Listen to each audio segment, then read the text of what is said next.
अचले से भक्ति वेदांत स्वामी श्रील प्रभुपाद की जय। विष्णुपाद परमहंस परिव्रजक चाय अशोता सत्य शिष्यमचल भक्ति सिद्धांत सरस्वती ठाकुर श्री प्रभुपाद की अनंत गुदि वैष्णव वृंद की श्री श्री सनातन भट्टरनाथी जीव गोपाल भट्टदस सरगनाचार्य गोस्वामी प्रभु की प्रेम से कोशि कृष्ण चैतन्य प्रभु नित्यानंद श्री अद्वैत गदाधर शिवजरी गौर भक्त वृंद की श्री राधा कृष्ण गौ गोपाल गोप गोपीनाथ श्याम कुंद राधा कुंद गिरि गोवर्धन की श्री वृंदावन धाम की श्री मथुरा धाम की श्री मायापुर धाम की श्री जगन्नाथपुरी धाम की तुलसी महारानी भक्ति देवी की गंगे यमुना देवी की हरि नाम संकीर्तन यज्ञ की श्री श्री गौनिताय की श्री श्री कृष्ण बलराम की श्री श्री राधा श्याम सुंदर की श्री श्री सीताराम लक्ष्मण हनुमान जी की गौर प्रेमानंदे हरे हरे बोल समवेत भक्त वृंद की all glories to the assembled devotees, all glories to the assembled devotees, all glories to Sri Guru and Sri Gauranga.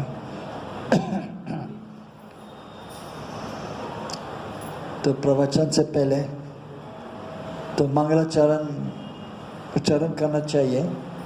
अलग अलग मंगलाचरण श्लोक है जिसे वंदे हम श्री गुरु श्रीयुत पदकलम इत्यादि जो मेरे भक्त जो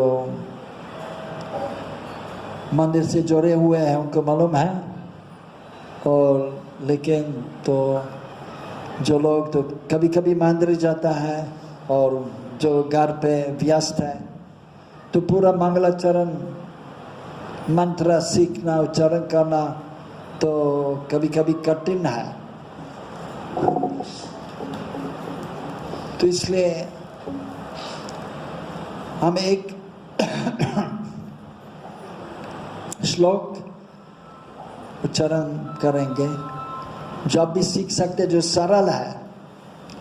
जैसे भगवद गीता के श्लोक पढ़ता है, ये इसका अलग अलग छंद है। जैसे इसका नाम है इस श्लोक का अनुस्तुप, अनुस्तुप श्लोक सबसे छोटा है और सीखना बहुत सरल है। दूसरे श्लोक है जैसे ब्रह्म संहिता के चिंतामणि प्रकर सर्व सकल्प वृक्षा इत्यादि, ये थोड़ा सा लंबा है, उनका नाम है वसंत तिलक। तो ये एक श्लोक के अनुस्तुप श्लोक है। इसमें श्री गुरु गौरांगा रानी कृष्ण कृष्ण के भक्त सब इसमें आ जाता है। तो आप सीख सकता है, मैं उच्चारण करूँगा और आप मेरे पीछे बोलेंगे।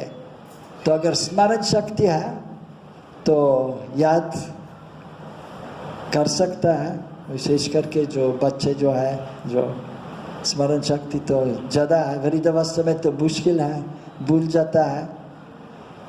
और अगर स्मरण शक्ति ज़्यादा नहीं है तो आपके पास तो मोबाइल है, मोबाइल से भी रिकॉर्डिंग कर सकता है। इसमें तो मोबाइल की स्मरण शक्ति है। तो मेरे तो हाथ जोड़ के मेरे पीछे बोलिए, गुरवे गौरचंद्राय राधिकाय तदालय कृष्णाय कृष्ण भक्ताय तद्भक्ताय नमो नमः। गुरवे गौरचंद्राय राधिकाय तदालय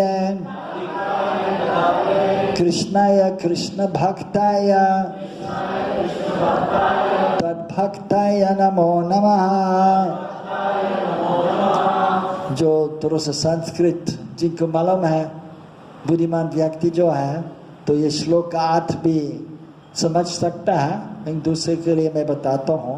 नमो नमः, नमन प्रणाम अर्पण कर रहा है गुरुवे, गुरुदेव को, दीक्षा गुरु हो, शिक्षा गुरु हो, भजन गुरु हो।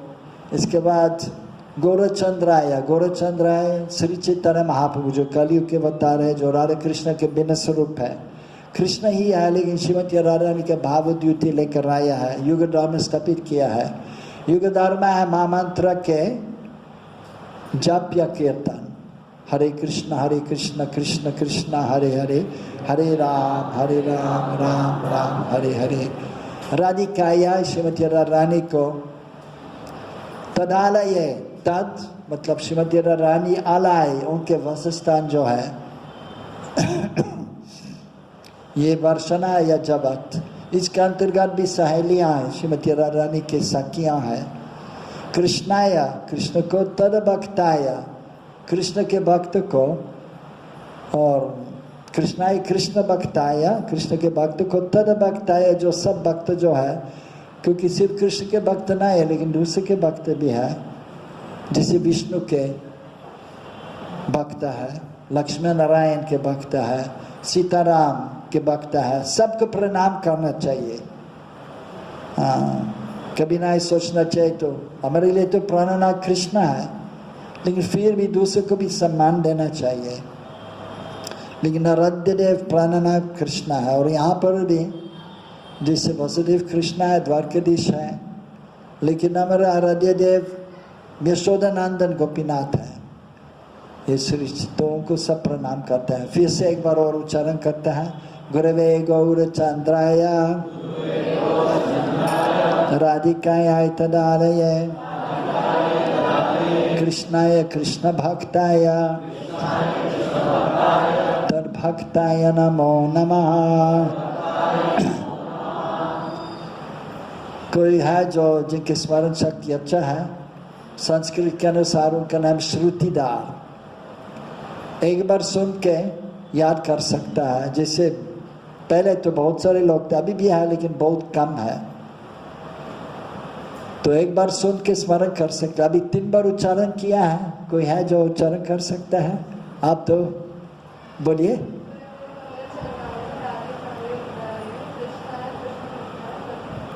बहुत अच्छा, बहुत अच्छा।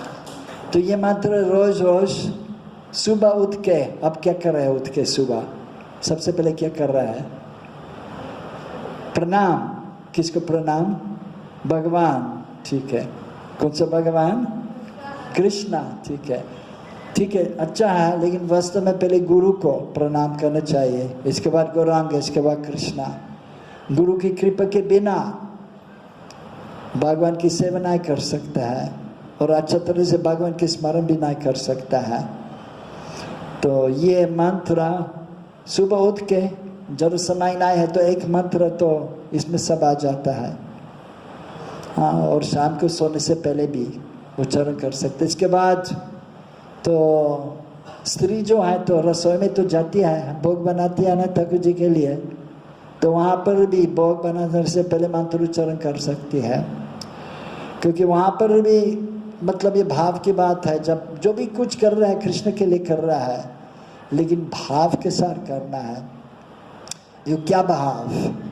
जिसे तो हमारा आराध्य देव है कृष्णा, ब्रज के कृष्णा, तो वहाँ पर कौन बनाता है रसोई में कृष्ण के लिए भोग? कौन बनाती है? यशोदा, राधा रानी। यशोदा कभी कभी बनाती है, लेकिन ज़्यादा समय ये श्रीमती रानी या रोहिणी माँ, विशेष करके सुबह।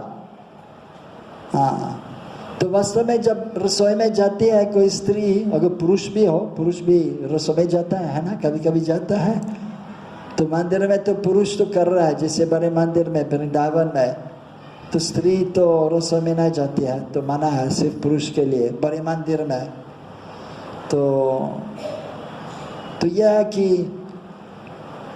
तो सड़क की शरीर है, 2 शरीर है, कि सड़क की शरीर, हम सड़क है, तो इसके बाद सीधा शरीर, जब समझ सकता है कि हम तो शरीर नहीं, अभी तो आत्मा है, इसका भी कुछ अनुभव किया है, तो सब आपने तो सब सुन लिया है ना कि हम शरीर नहीं, अभी तो आत्मा है। अभी भगवद गीता 2य अध्याय में शुरू करेंगे, तो सबसे पहले इसमें पहले अध्याय में तो आपने सुन लिया है कि क्या हो रहा है, क्या चल रहा है भगवद गीता में। धृतराष्ट्रवाचा, संजय ये धर्म क्षेत्र कुरुक्षेत्र समावेत युत्सव मम कपंदवश्चैव किम अकुर्वत संजय। तो धृतराष्ट्र पूछता है संजय से कि सजीव है, व्यासदेव की कृपा से उनकी दिव्य दृष्टि मिल गया, जिससे वे देख सकते थे कि क्या हो रहा है। उसी समय टीवी तो नहीं थी, जरूरत भी नहीं थी। आजकल तो क्रिकेट मैच देखना चाहता है तो है ना, स्टेडियम में जाना है, या मोबाइल में भी देख सकते टीवी में। लेकिन उसी समय टीवी नहीं था। तो बैटलफील्ड में, कुरुक्षेत्र में, युद्ध भूमि में कैमरामैन नहीं था। कैमरामैन फिल्मिंग के लिए कि क्या हो रहा है, लाइव टेलीकास्ट नहीं था।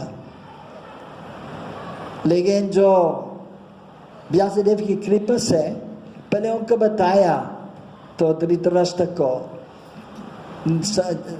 व्यासदेव मैं आपको दिव्य दृष्टि दे सकता हूँ जिससे आप देख सकते कि क्या हो रहा है। लेकिन उन्होंने मना किया है, क्योंकि ये कुरुक्षेत्र धर्म भूमि है।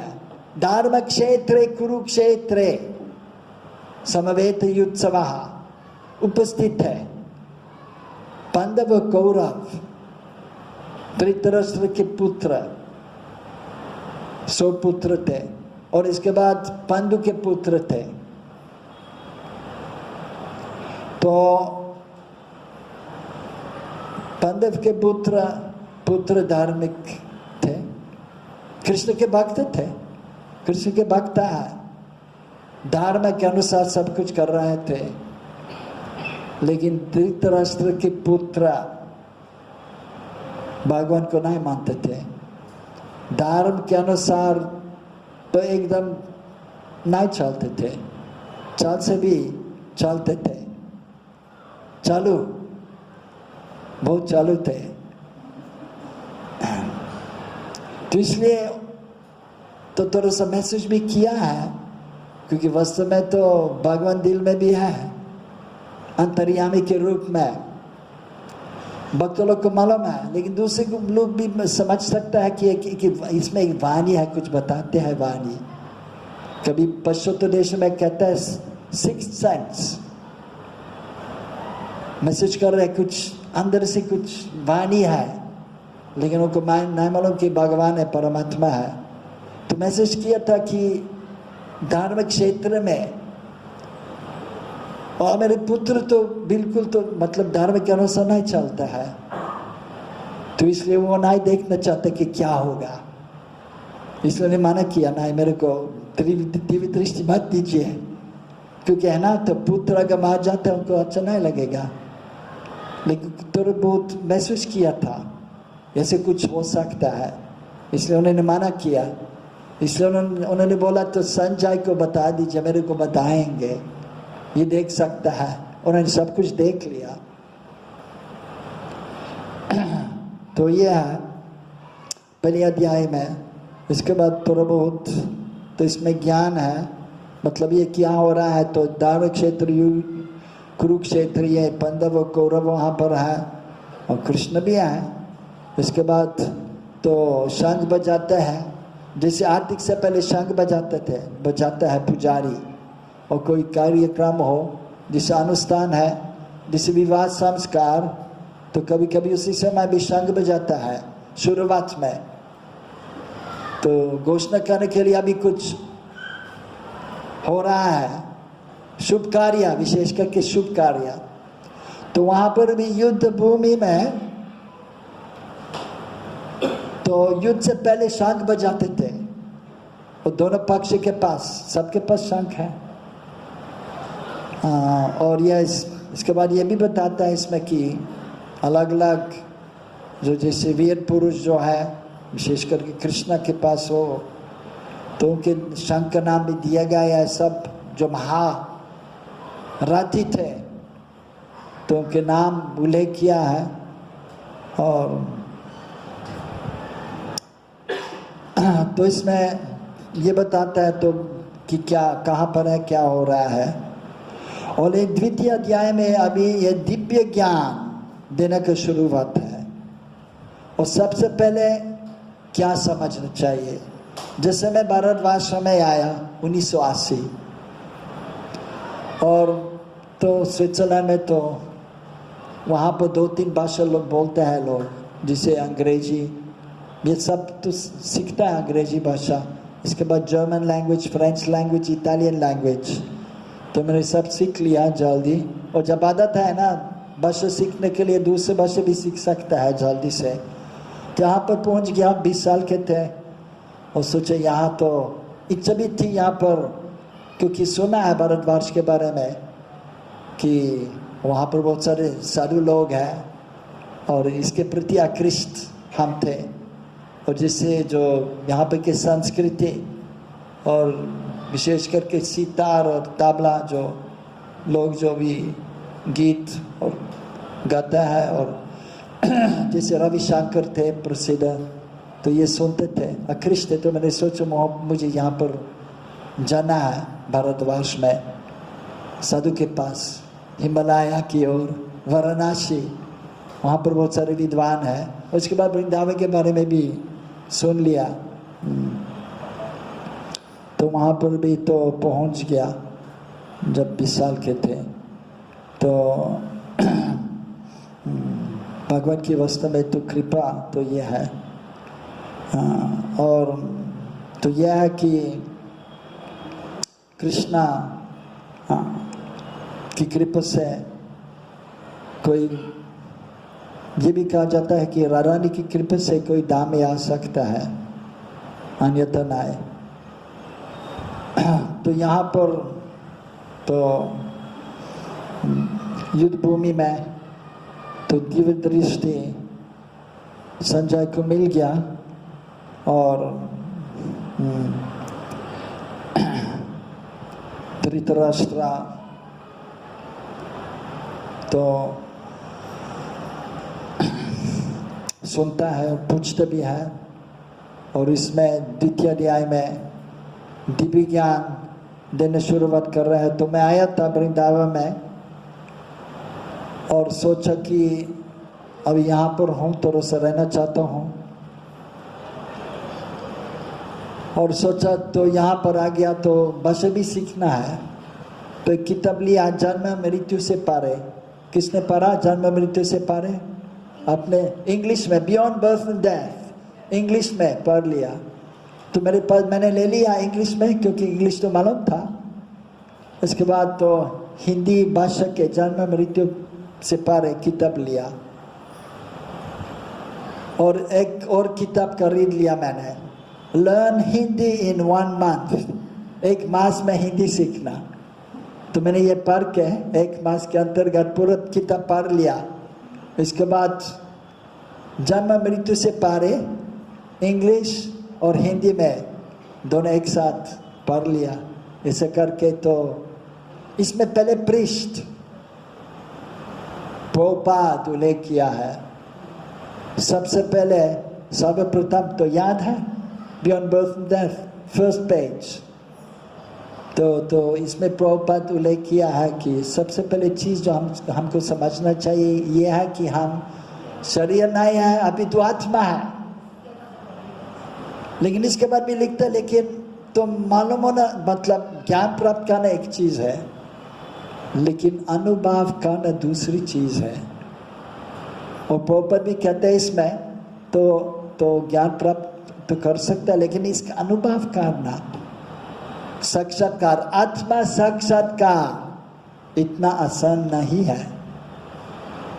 तो बहुत अभ्यास करते करते, और वास्तव में कृष्णा भगवान की सेवा करते हुए भगवान को अनुभव कर सकते हैं, अपना स्वरूप अनुभव कर सकता है, अन्यथा नहीं। और जैसे द्वितीय स्कंद श्रीमद् भागवतम के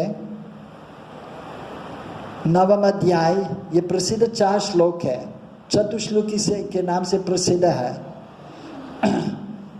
तो इसमें भी तो भागवतम के इसमें पूरा आ जाता है 4 श्लोकों में, क्योंकि इसमें 3 चीज़ है, संबंध ज्ञान, अभिधेय ज्ञान और प्रयोजन ज्ञान, जो हमको मालूम होना चाहिए, इसके अंतर्गत है। लेकिन यह कैसे समझ सकता है? गुरु की कृपा के बिना नहीं समझ सकता है।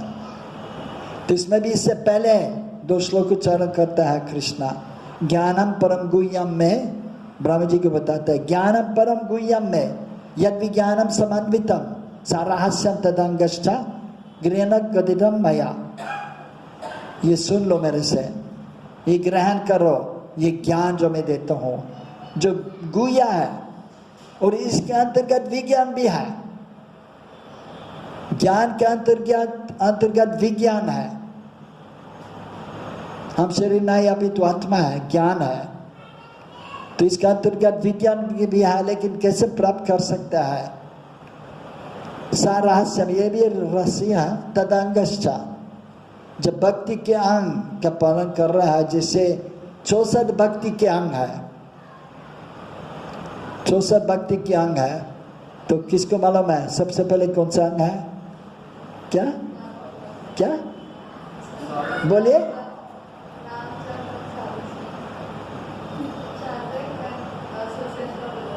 एसोसिएशन ऑफ डिवोटी, साधु संगा, साधु संगा ये सबसे पहले है, भक्ति के अंग है। तो साधु के संग में कुछ सीख सकता है, उनकी कृपा से आगे जा सकता है। तो ये भक्ति के अंग है। इसके बाद क्या करना क्या ना करना है गुरुजन बताता है। विशेष करके नवविध भक्ति, श्रवणम कीर्तनम विष्णु स्मरणम पर सेवनम अर्चनम बंदनम दस्यम सख्यात्मत्मा निवेदनम, भगवान के बारे में श्रवण करना है। इसके बाद जो हमने सुना है इसका कीर्तन करना चाहिए। तब स्मरणम, पहले श्रवण, इसके बाद कीर्तन, जब स्मरण।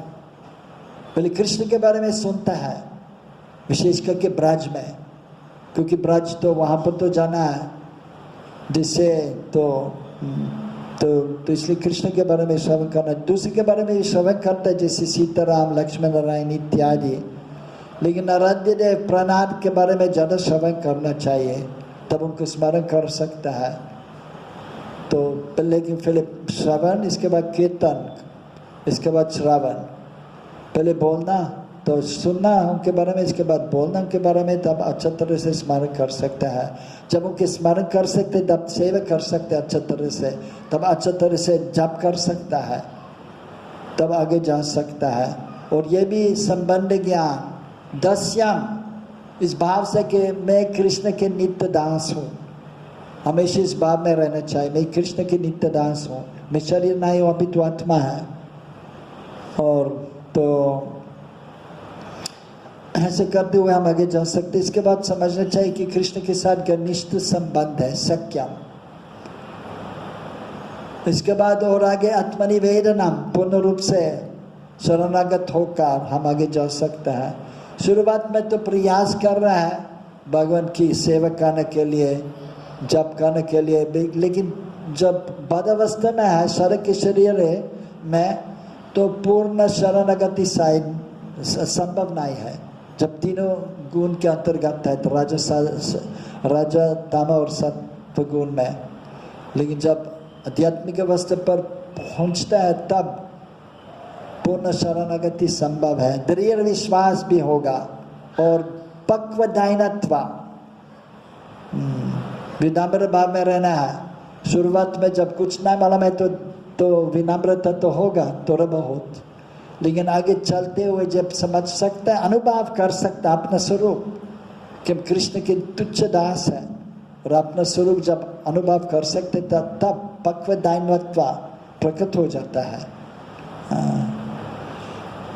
तो यह समझना चाहिए कि हम शरीर नहीं, अभी तो आत्मा है, कृष्ण के दास है। तो कृष्ण आध्यात्मिक जगत में है, हम इस भौतिक जगत में गिर गया है। ये संबंध ज्ञान है। अभी किसी प्रकार से तो वापिस जाना, आध्यात्मिक जगत में जाना है, तो कैसे जाना है, यह भी देह ज्ञान है। ये गुरुजान भी बताता है साधन भजन के बारे में, साधना भक्ति।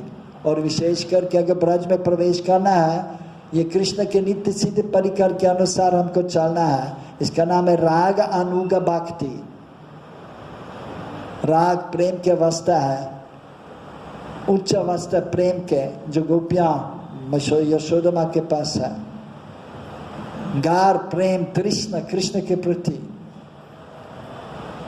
जब ये तो चाहता है तब उनके स्मरण करते हुए ब्रिजवंशियों के, जो कृष्ण के परिकार है और कृष्ण के लीला है, के संबंध में जब श्रवण करता है तब उनके भाव भी हमारे पास आ सकता है। जब अच्छे तरह से भजन कर सकता है तो तब आगे जा सकता है। तो एक पद्धति विधि है, ये हमको सीखना है, यह विधेय ज्ञान है। और ऐसे करते हुए गुरु की कृपा, गुरु गौरांग कृष्ण की कृपा से प्रयोजन तत्व, प्रयोजन ज्ञान उत्तम अवस्था पर पहुंच सकता है, प्रेम अवस्था, भाव अवस्था में पहुंच सकता है। तो धीरे धीरे हम आगे जा सकता है श्रद्धा से प्रेम अवस्था तक। तो धीरे धीरे गुरु की कृपा से, जैसे बच्चे विद्यालय जाता है, प्रथम श्रेणी, द्वितीय श्रेणी, तृतीय श्रेणी इत्यादि, लेकिन अकेले नहीं जा सकता है, अध्यापक की आवश्यकता है।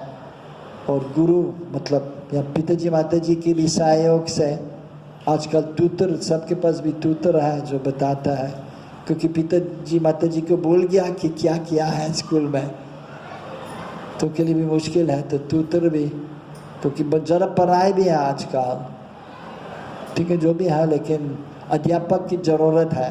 गुरु की सानिध्य में रहते हुए के मुखरविंद से श्रवण करते हुए हम भजन कर सकते हैं, हम आगे जा सकता है। जब जैसे कृष्ण भी कहता है, तद्विधि परिपातेन प्रश्न सेवयोपदेक्षति ते ज्ञानम ज्ञानिनः तत्वदर्शिनः। तत्वदर्शिनः, गुरु के पास जाना है जिन्होंने भगवान परम तत्व के दर्शन किया है, उनके पास जाना है, उनकी कृपा से भी।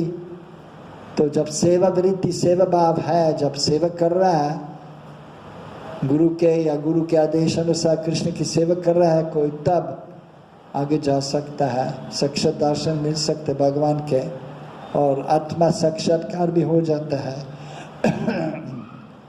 तो आत्म स्वरूप अनुभव कर सकता है। और संबंध कृष्ण के साथ, नित्य संबंध, गोपी के रूप में हो, गोप के रूप में हो, और या वत्सल्य भाव जैसे नंद बाब यशोदा। तो वास्तव में ये हमारे परम गति है। तो जिससे तो प्रभु जी बताए गए थे, तो अभी मथुरा है, इसके बाद गोवर्धन, राधा कुंड इत्यादि। तो इस भौतिक जगत में तो दो प्रकार के वास्तव की भगवान की लीला है। एक इस भौतिक जगत में, इनका नाम है प्रकट लीला या नामितिका लीला। जब भौतिक जगत प्रकट हो जाता है तो हर समय तो भौतिक जगत नहीं है, भगवान की इच्छा से कभी कभी प्रकट हो जाता है। तब हा ब्रह्मांड में, असंख्य ब्रह्मांड में, असंख्य ब्रह्मांड है, तो महाविष्णु के शरीर से निकलता है, और हा ब्रह्मांड में गौरवाध्यक्ष विष्णु प्रवेश कर रहा है। और हा ब्रह्मांड में 14 भुवन है, स्वर्ग लोक है, भूमंडल है, पतल लोक है, या नरक लोक भी है। लेकिन हर ब्रह्मांड में एक भूमंडल है। अभी हम भूमंडल में स्थित हैं, इसमें अलग अलग द्वीप है। जो केंद्र में है, इनका नाम है जम्बू द्वीप। ये 9 भाग में विभाजित है। तो केंद्र में 11 वर्षा, और उत्तर की ओर 3 वर्षा है, दक्षिण की ओर 3 वर्षा है, और पूर्व पश्चिम की ओर भी 1-1 वर्षा है, तो 9 वर्षा है। अभी हम कहाँ पर हैं मालूम है आपको? इंडिया में है। और कहाँ पर है? भारतवर्ष में है अभी। लेकिन ब्रिटिश आया है, इसलिए तो इंडिपेंडेंस के समय नाम दिया गया है इंडिया। और सब तो अभी बोलते हम इंडियन है, इंडिया में रहता है। इंडिया क्या अर्थ क्या है मालूम है आपको? इंडिया क्या अर्थ क्या है? इंडिया क्या है मतलब? अभी हिंदुस्तान तो है, लेकिन नाम दिया गया है इंडिया। क्यों? इसका अर्थ क्या है इंडिया? क्या? इंडस रिवर नहीं, हिंदुस्तान है। हिंदुस रिवर के बाद स्थान जो है, इंडस हिंदू से बन गया, इंदु नदी से हिंदू बन गया, हिंदुस्तान। इंडस नाम का था, वास्तव में नदी के इंडस, लेकिन लोग तो हिंदू बोल दिया। और जो इंडस नदी के पीछे जो है देश, तो बन गया हिंदुस्तान। लेकिन शास्त्र के अनुसार ये स्थान जो अभी हम इसमें उपस्थित है, वो अभी भी शास्त्र के अनुसार है, भारतवर्ष का नाम है। जम्बूद्वीप जो भूमंडल के केंद्र में है, तो दक्षिण की ओर है। 11वीं वर्षा है इसके, और दक्षिण की ओर एक है, अभी नाम भूल गया इसके, किम पुरुष वर्ष, जहाँ पर हनुमान जी श्री राम की सेवा भी कर रहा है। कहा जाता है कि आज भी वहाँ पर है। तो इसके बाद इसके दक्षिण की ओर भी भारतवर्ष है। और जब भी हम कहते हैं पृथ्वी जो होता है, एक भारतवर्ष के एक छोटा सा भाग है। इसके बाद तो सागर जो होता है, जो तो नमक की पानी तो है इसमें, है ना सागर। इसके बाद दूसरे द्वीप है, प्लक्ष द्वीप है। इसके बाद दूसरे सागर है, एक तो दूध का सागर है, एक जिसमें वहाँ पर भी उपस्थित है क्षीररक्षा विष्णु। इसके बाद दही के सागर है। इसके बाद गन्ने का रस के सागर है, तो गन्ने का रस पी सकता है। इसके बाद वहाँ पर भी तो शुद्ध मीठा जल का सागर भी है। तो इसमें लेके हम भारतवर्ष में है। तो भारतवर्ष के अंतर्गत है विशेष 3 धाम है। विशेष का क्या मिले, दूसरे धाम भी है, जैसा अयोध्या धाम भी है। इसके बाद ये क्षेत्रपुरी धाम है, वहाँ पर जगन्नाथ विराजमान है, जो वास्तव में द्वारकाधीश के रूप है। और इसके बाद ब्रज धाम है, और इसके बाद नवद्वीप धाम है। ये हमारे लिए तो प्रमुख है, क्षेत्रपुरी, तो नवद्वीप धाम और ब्रज धाम से एक प्रकार से भिन्न है। जब भौतिक जगत प्रकट हो जाता है भूमंडल के अंतर्गत, ब्रजधाम भी प्रकट हो जाता है अल्प मात्र से थोड़ा बहुत।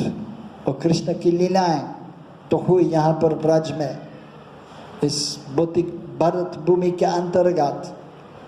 लेकिन ये भी शास्त्र में भी उल्लेख किया, प्रभुपाद भी उल्लेख किया है कि जो आध्यात्मिक जगत के अलग अलग लोक है, वैकुंठ लोक, हर लोक में वहाँ पर असंख्य लोक है वहाँ पर, और हर लोक एक विष्णु मूर्ति विराजमानों के अलग अलग नाम है। एक तो लक्ष्मी नारायण तो है, इसके बाद मधुसूदन, केशव, विष्णु के नाम भी है, और उनके साथ लक्ष्मी देवी है। लेकिन सर्वोत्तम जगह है कृष्ण लोक का आध्यात्मिक जगत में। ये 4 भाग में विभाजित है, द्वारकापुरी, मथुरापुरी, गोलोक, और इस गोलोक के अंतर्गत ब्रज धाम है, ब्रज भूमि है, जहाँ पर कृष्ण विराजमान है। और इसके साथ भी है श्वेतद्वीप, नवद्वीप, वहाँ पर गौरांग सुंदर चैतन्य महाप्रभु विराजमान है आध्यात्मिक जगत में।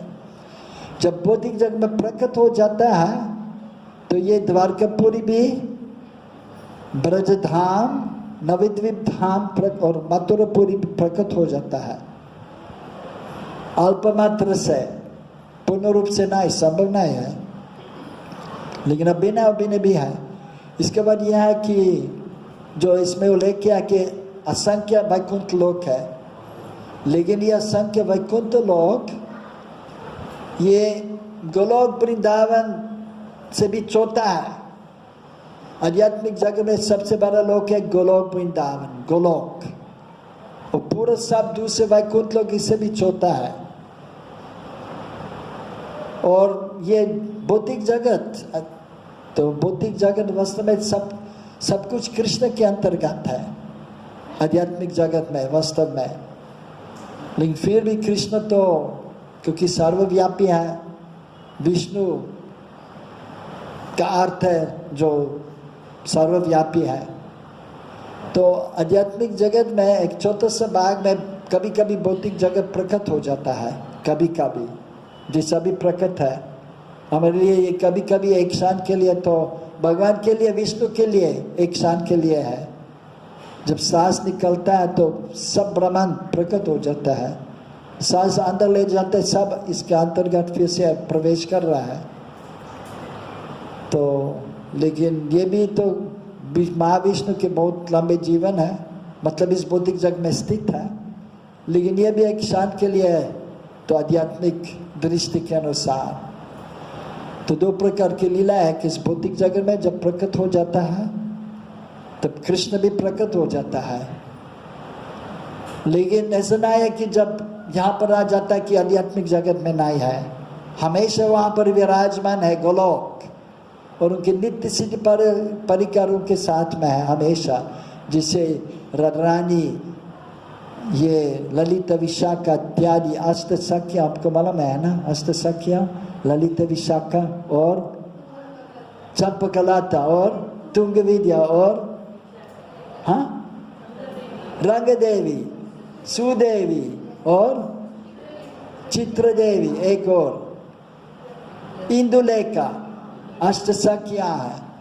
और बहुत सारे और सखियाँ हैं, मंजारियाँ हैं, जैसे रूप मंजारी, रति मंजारी, लवंग मंजारी इत्यादि। ये हमेशा वहाँ पर है आध्यात्मिक जगत में। हमेशा जब कृष्ण यहाँ पर प्रकट हो जाता है, ऐसा नहीं है कि वहाँ पर चौधरी यहाँ पर आया है, ऐसा नहीं है, हमेशा वहाँ पर है, लेकिन यहाँ पर भी प्रकट हो जाता है।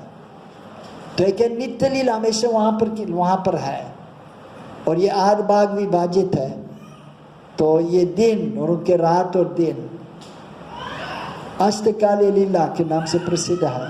मतलब चंद्रमा भी है वहाँ पर, जरूर ना है लेकिन फिर भी है, क्योंकि रोशनी चंद्रमा के और सूर्यदेव के, ये कहाँ से है रोशनी, प्रकाश कहाँ से है? कृष्ण से ना। कृष्ण के ऐसे कहा जाता है कि कृष्ण के आंखों है। आपको थोड़ा सा विराट रूप के बारे में बताना चाहता है, इसलिए बताता है कि उनके आंखों है, लेकिन ये विराट पुरुष के है। लेकिन कृष्ण तो ये विराट पुरुष इस भौतिक जगत के मतलब भगवान के एक रूप है, लेकिन महत्वपूर्ण नहीं है वास्तव में, वो सिर्फ भौतिक जगत में प्रकट हो जाता है। लेकिन जो प्रकाश जो होता है सूर्यदेव के, चंद्रमा के, नक्षत्र के, ये कृष्ण के दिव्य शरीर के प्रकाश है। जैसे ब्रह्म ज्योति, ब्रह्म ज्योति क्या है? कृष्ण के दिव्य प्रकाश। और ये दिव्य प्रकाश तो ये थोड़ा सा चंद्रमा और सूर्यदेव के पास पहुंचता है। तो रोशनी है जो सूर्यदेव के और चंद्रमा ये ब्रह्म ज्योति से आया हुआ है। हाँ, तो हाँ, तो यह है कि वहाँ पर आध्यात्मिक जगत में है, तो लेकिन कृष्ण के वहाँ पर सूर्यदेव चंद्रमा की जरूरत नहीं है, लेकिन फिर भी है, क्योंकि वहाँ कृष्ण परम तत्व है। लेकिन इसके विशेषता है कि लीला, उनकी लीला जो है ब्रज के लीला, गोलोक वृंदावन आध्यात्मिक जगत में ये सबसे सुंदर है। और वे भूल जाता है कृष्ण के मैं भगवान हूँ, और सब ब्रिजवासियों को भी नहीं मालूम कि ये भगवान है। प्रेम संबंध है वहाँ पर, घनिष्ठ प्रेम संबंध, और कृष्ण को अच्छा लगता है। जैसे वैकुंठ में वहाँ पर भी प्रेम है, लेकिन यह ऐश्वर्य युक्त प्रेम है। ये मानते ये भगवान है, और विष्णु भी, नारायण ये भी सोचता मैं तो भगवान हूँ, ये मेरे सेवक है। और लक्ष्मी तो लक्ष्मियों के साथ है, ओके ये है कि मैं भगवान हूँ, ये सोचता है, और भगवान ही है। लेकिन नारी पुरुष कृष्ण है, और जैसे राजा है, लेकिन घर पे राजा नहीं है, महल में भी उनकी पत्नी है, पतरानी है, बच्चे है, ये नहीं बोलते है राजा प्रणाम, नहीं, पिताजी इधर आओ, गोरी बनाओ, नीचे आओ जाओ, इसके ऊपर चलते हैं बच्चे, और चलो चलो, हाँ ठीक है चलता है। जिससे तो दोनों हाथों पैर से तो ऐसे चलता है राजा भी। तो ये घनिष्ठ संबंध है घर पे, महल पे। तो वैसे ही तो ब्रज में घनिष्ठ संबंध है। कृष्ण भूल जाते हैं, और गोपियाँ, यशोदा माँ सब सोचते ये तो मेरे प्राणनाथ है, कृष्ण मेरे लाड़का है। प्रेमी प्रेमिका संबंध है, और दोस्तों के संबंध है, सुदाम, श्रीदाम, मधुमांगल, कृष्ण का लिंग कर रहा है। लेकिन वैकुंठ लोक में भगवान श्री विष्णु या राम या नारायण का लिंगन कोई नहीं कर सकता है, सिर्फ लक्ष्मी देवी, दूसरे सेवक नहीं कर सकता है। लेकिन ब्रज में सब कृष्ण का लिंग कर रहा है और कृष्ण को अच्छा लगता है, प्रेम संबंध वहाँ पर है। जब यहाँ पर प्रकट हो जाते है भौतिक जगत, तो कृष्ण फिर यहाँ पर भी प्रकट है। और यहाँ पर भी एक विशेषता वहाँ पर वैशिष्ट है कि यहाँ पर कृष्ण का जन्म होता है, लेकिन ये दिव्य जन्म है, दिव्य है। आध्यात्मिक जगत में कोई कृष्ण का जन्म नहीं है, जन्म लीला नहीं है, सिर्फ इस भौतिक जगत में है। हाथ ब्रह्मांड में कृष्ण का जन्म है। तो और जैसे छोटे बच्चा है रोता है, महाप्रभु भी गौरांग सुंदर, तो मुग्ध हो जाता है कृष्ण या महाप्रभु, भूल जाते मैं भगवान हूँ। और जब ना एक बार यशोदा माँ का स्तनपान किए थे, इसके बाद तो यशोदा माँ दूध चूल्हा पे रख दिया, उबल गया दूध, कृष्ण को छोड़ दिया, है ना। देखना है तो मिठाई भी बनाना है, उनको छोड़ दिया। कृष्ण तो शांत है, संत मुकुंदा शांत है। तो लेकिन फिर भी लीला में क्रोधित हो जाता है, मेरे को छोड़ दिया, और दूध पीना है, भूखे और दूध पीना था, मेरे को छोड़ दिया, उनको अच्छा नहीं लगा। तो भूल जाता है मैं भगवान हूँ, क्योंकि भगवान तो आत्माराम अब तक काम है, हमेशा संतुष्ट है, योगेश्वर, बिना खाना भी रह सकता है, खानों के लिए जरूरी भी नहीं है, उनके सच्चिदानंद स्वरूप है। लेकिन फिर भी लीला में प्रसाद पाता है, जो गोपियाँ यशोदा रोहिणी माँ यशोदा भी बनाती हैं, ये ग्रहण करता है, क्योंकि प्रेम से बनाया है, प्रेम के बुके है। तो यो है। तो हाँ, कृष्णा तो देख मेरे को छोड़ दिया, गुस्से में वहाँ पर दूसरे कमरे में गया, जिस वहाँ पर बहुत सारे मटके थे, इसमें एक में दही, दूसरे में घी, तीसरे में दूध, एक पत्थर लेकर तोड़ दिया, सब मटके तो जमा कर ले लिया, दोस्तों को दे दिया, बंदर को दिया, वहाँ पर भी बंदर है। अब तो सब वृंदावन आया है, इस यहाँ पर वृंदावन के कौन गया वहाँ पर, बंदर देखा वहाँ पर, यहाँ पर भी बंदर है, बंदर है यहाँ नहीं है कहाँ, नेशनल पार्क है। अच्छा अच्छा, वहाँ पर है, यहाँ पर भी आता है कभी कभी, एक बार आया था, वो चश्मा भी ले जाता है। लेकिन वृंदावन में तो ध्यान से जाना है, लोई बाजार में तो चश्मा उतारता है ना, ये बैग भी लेता है, अगर फल है सब ले लेता है। कहाँ पर? हाँ यार, लेकिन वहाँ पर गोलोक में बंदर भी है, लेकिन चश्मा नहीं लेता है, क्योंकि चश्मा तो नहीं पहनता है, जरूरत नहीं है। लेकिन कृष्ण तो मक्खन चोर के नाम से प्रसिद्ध है, भगवान है, तो लीला में तो चोरी करता है, लेकिन फिर भी चोर नहीं है, क्योंकि भगवान तो है ना। भक्तरंग एक तपसम सार्वलोकम महेश्वरम, सब कुछ कृष्ण का ही है। आध्यात्मिक जगत, भौतिक जगत सब कृष्ण से आया हुआ है, कृष्ण का ही है।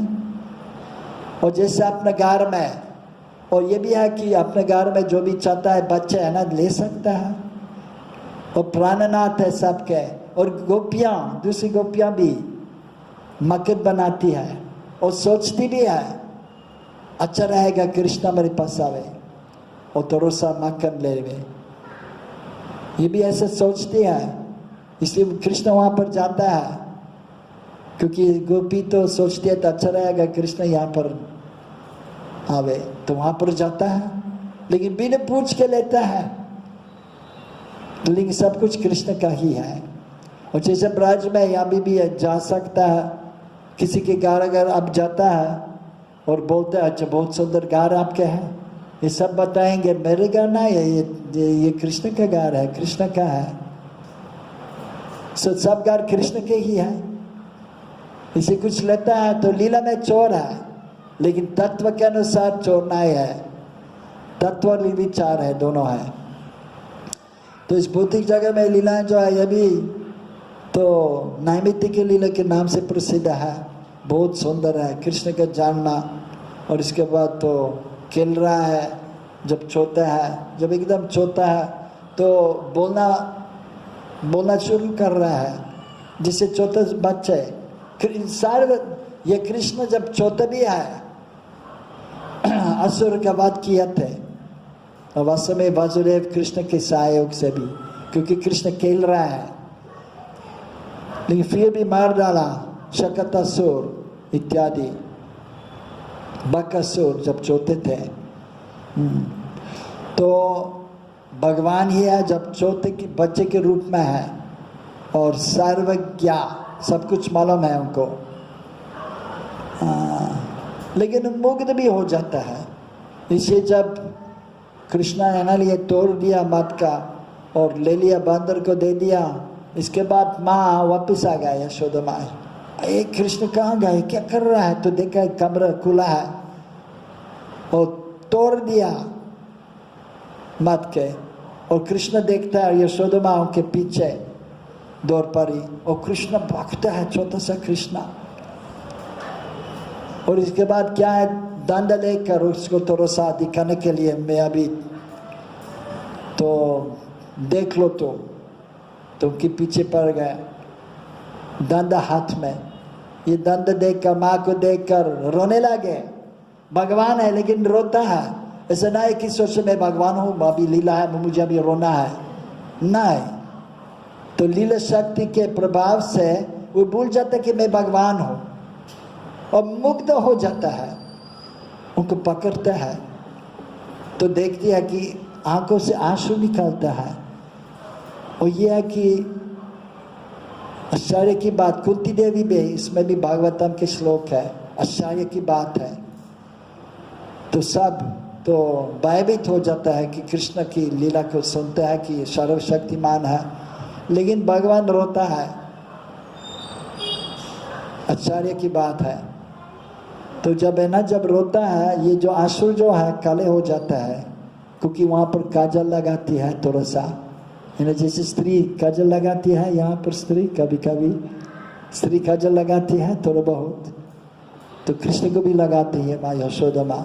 इसके बाद आंसू जो निकलता है थोड़ा सा काले हो जाता है, तो उनको पकड़ता है यशोदा माँ कृष्ण को, और कृष्ण रोता है। दूसरी गोपियाँ देखती है, अरे माँ यशोदा देख लो, 14 साल वाले ये रोता है, भयभीत होकर रोता है, ये दंड फेंक दो जो तुम्हारे हाथ में है, उसको छोड़ दो, ठीक है देख लेंगे। फिर भी उनको तो है ना, तो गलती किया है तो उनको थोड़ा सा समझाना चाहिए, समझना चाहिए उनको कि ऐसा नहीं करना चाहिए। सब मत के तोड़ दिया, इसलिए रस्सी ले लिया तो बंद किया, तो रस्सी से प्रयास किया पहले, लेकिन 2 उंगलियां छोटी, ये 2 उंगलियां, ये रस्सी तो थोड़ा सा कम था, 2 उंगलियां,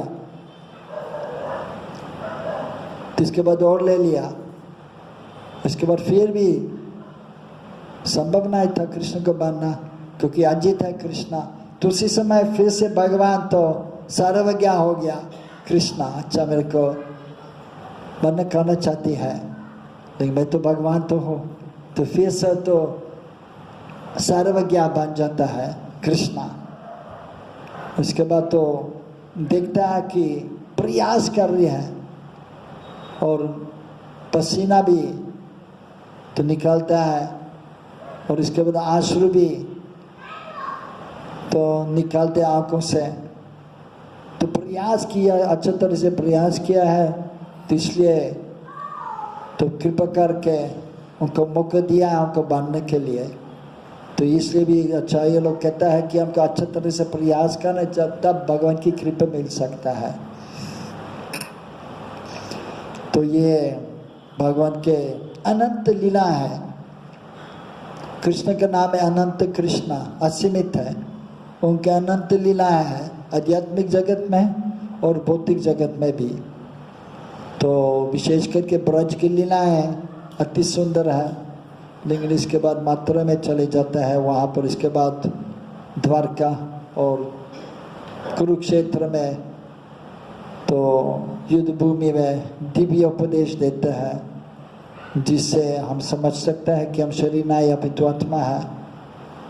लेकिन इसके बाद भी बताता है कि कृष्ण की मतलब कर्म योग के बारे में, तो भगवान से जोड़ना है, भगवान के साथ संबंध स्थापित करना। वास्तव में भगवान के साथ संबंध तो है,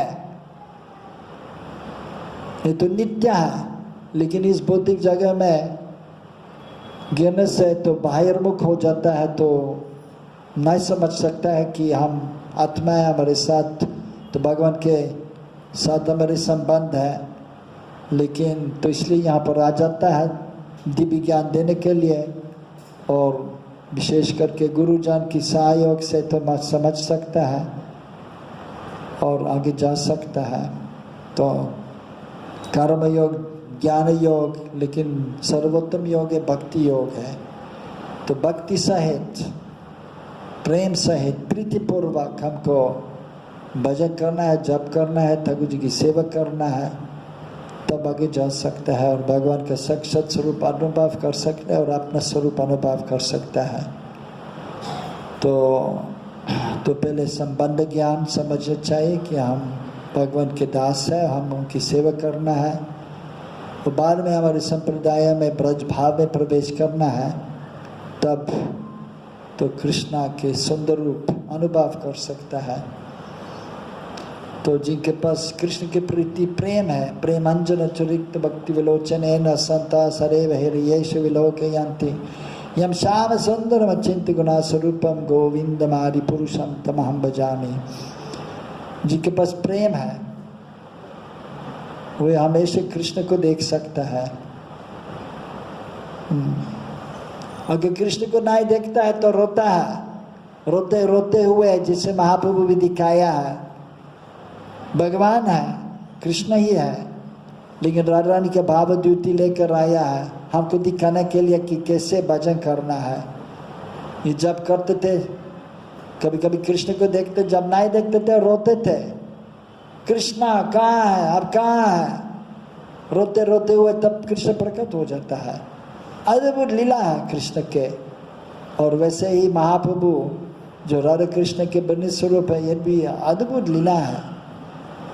तो ब्रज की लीला जो है, महाप्रभु की लीला जो है, ये सबसे सुंदर है, सबसे अद्भुत लीला है।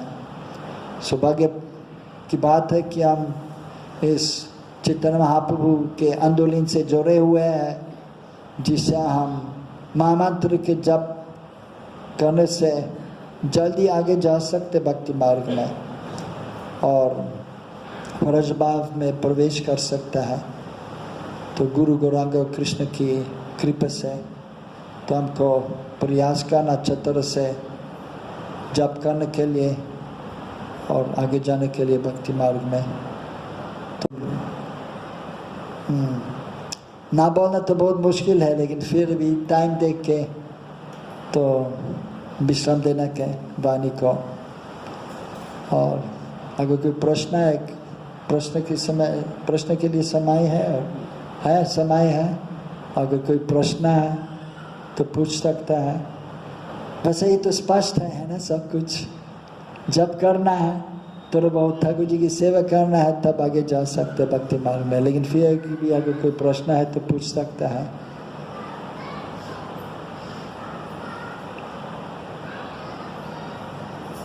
अन्यथा एक बड़ो महामंत्र उच्चारण करेंगे, हरे कृष्णा कृष्णा कृष्णा हरे हरे, हरे राम राम राम हरे हरे।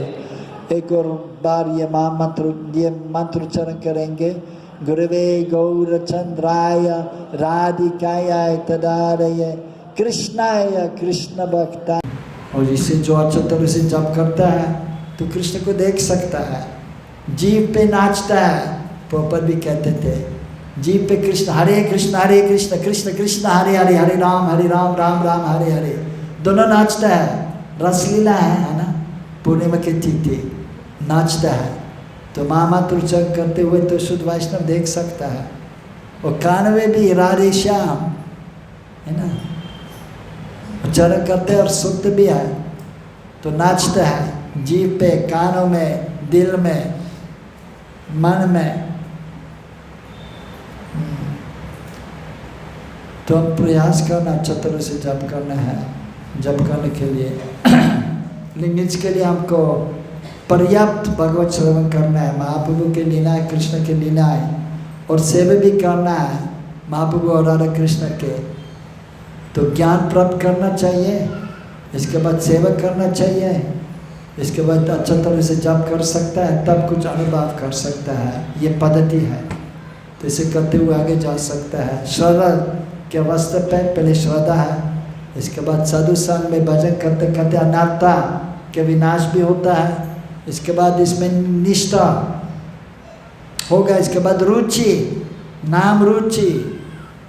शुरुआत में मुश्किल है, हरे कृष्ण कृष्ण हरे हरे, मान इसके बारे में, उसके बारे में, मुझे ये करना वो करना है। और देखते हैं अभी आधा घंटा हो गया, सिर्फ 4 माला हो गया। हाँ 1.5 घंटे और करना पड़ेगा। हरे कृष्ण 2 घंटे हो गया, हाँ हो गया। नाम यज्ञ महायज्ञ तो हो गया, लेकिन जो जिनके पास रुचि है, हरे कृष्ण कृष्ण कृष्ण हरे हरे, हरे राम राम राम, कृष्ण को देखता है, आनंद अनुभव कर सकता है। इसके बाद तो जो अच्छे तरह से जप करता है तो 1 घंटे में भी 16 माला जप कर सकता है। इसके बाद देख लिया 1 घंटा तो हो गया, ओए 16 माला हो गया, लेकिन मुझे अभी दूसरी चीज़ करना है। लेकिन जप माला नीचे रखने के लिए मुश्किल है, क्योंकि इसमें तो रुचि है। और इससे जब दूसरी चीज़ करते हैं, इसके बाद फिर से कुछ समय है उसके पास, जप माला लेते हो, जप करते हो, 16 माला हो गया, इसके बाद 20, 24, 32 आराम से, जब रुचि है। और ऐसे करते रुचि के साथ भजन करते हुए, जप सेवा करते हुए, तो भगवान के प्रति आसक्त हो जाता है, आसक्ति।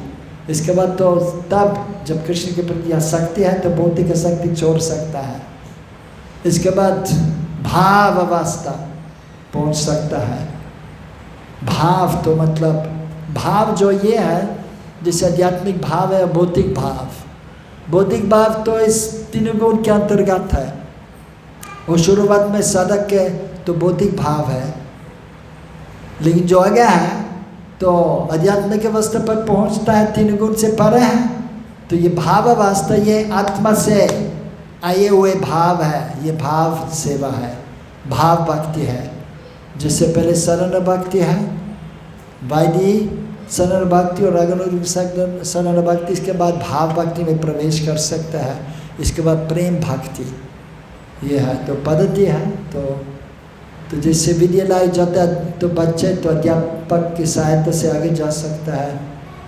माता जी पिता जी जो ये भी गुरु जान है, तो उनकी सहायता से आगे जा सकते हैं। वैसे ही भक्ति मार्ग में आगे जाने के लिए दीक्षा शिक्षक गुरु के सानिध्य में, उनके अनुगत्य में चलते हुए आगे जा सकता है और उत्तम अवस्था पर पहुंच सकता है उनकी कृपा से।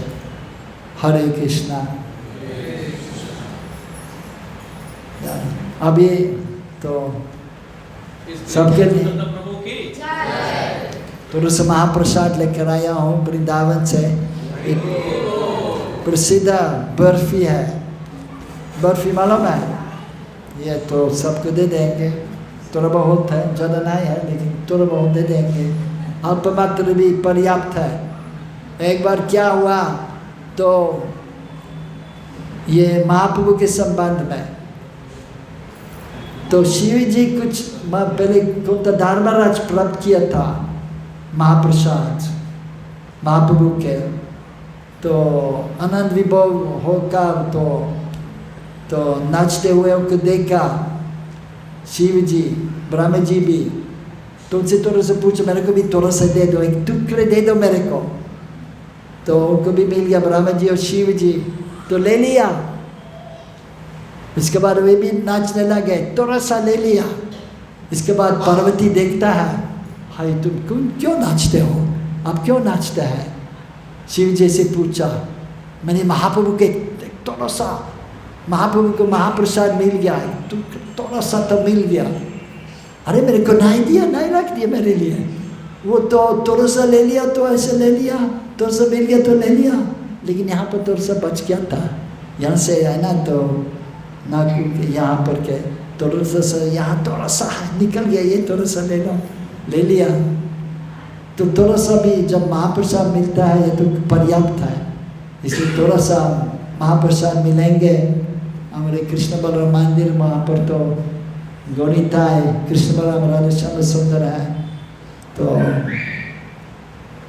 ये तो सर्वोत्तम जगह तो ब्रज है, और तो ये का वहाँ का महाप्रसाद प्रसिद्ध है। हरे कृष्ण। हरे कृष्ण। ऐसा कहते हैं शास्त्रों में, भगवत संगी संगस्य, हाँ, तुल्यामा लवे नापी, इसका कोई तुलना नहीं कर सकते। जो संग मिला है साधु से, न स्वर्ग न पुनर्भवम, मतलब इसका तुलना आपको अगर स्वर्ग का भी अवसर प्राप्त हो, या अगर आपको मुक्ति का भी अवसर प्राप्त हो, ठीक है, हाँ, तो इसका कोई तुलना नहीं कर सकते। ये जो है हमें जो आज अवसर मिला है, ऐसे महान साधु ब्रजवासी जो वृंदावन से आए हैं, इनका जो संग है और उनका जो वाणी हमें सुनने का मौका मिला, इसका कोई तुलना किसी से भी नहीं कर सकते।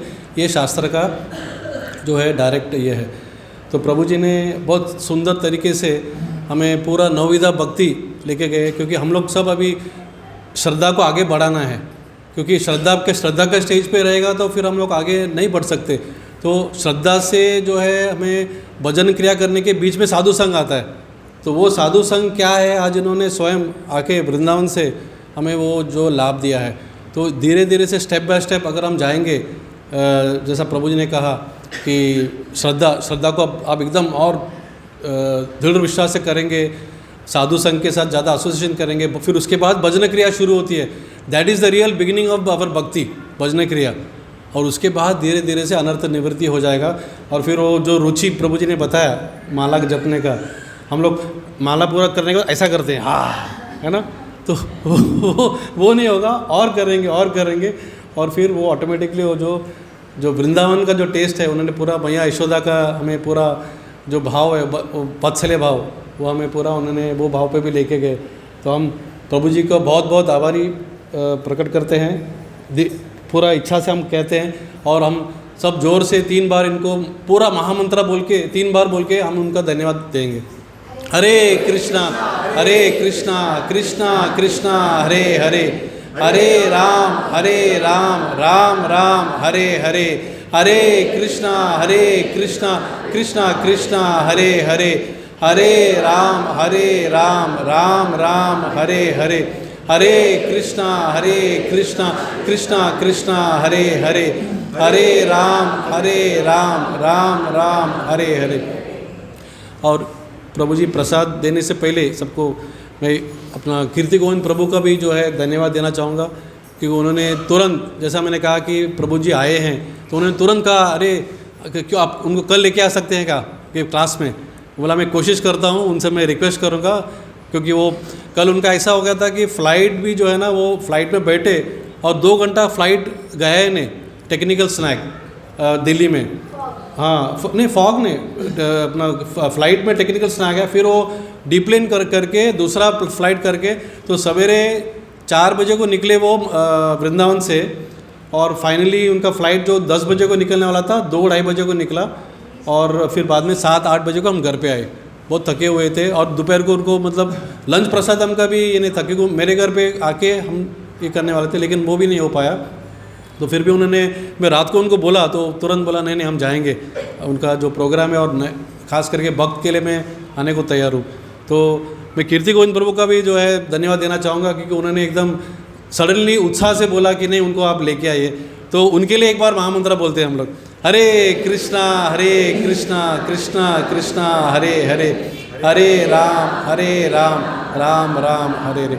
और सब भक्तों के लिए एक फाइनल हरि बोल भी जोर से बोलेंगे, हरि बोल। तो प्रभु जी जो है वृंदावन से लेके आए, और हमने भी कुछ पंढरपुर से प्रसाद दिखा। हम 2 दिन पहले पंढरपुर में थे, तो इसमें पंढरपुर का जो है विठोबा का जो है लाडू है, तो खोलना पड़ेगा, सील करके पड़ेगा। तो मैं वहाँ पे सर्व करता हूँ। हाँ चलेगा। वही सर्व हाँ जी, आप प्रसाद पानी किया है, ये आपका साथ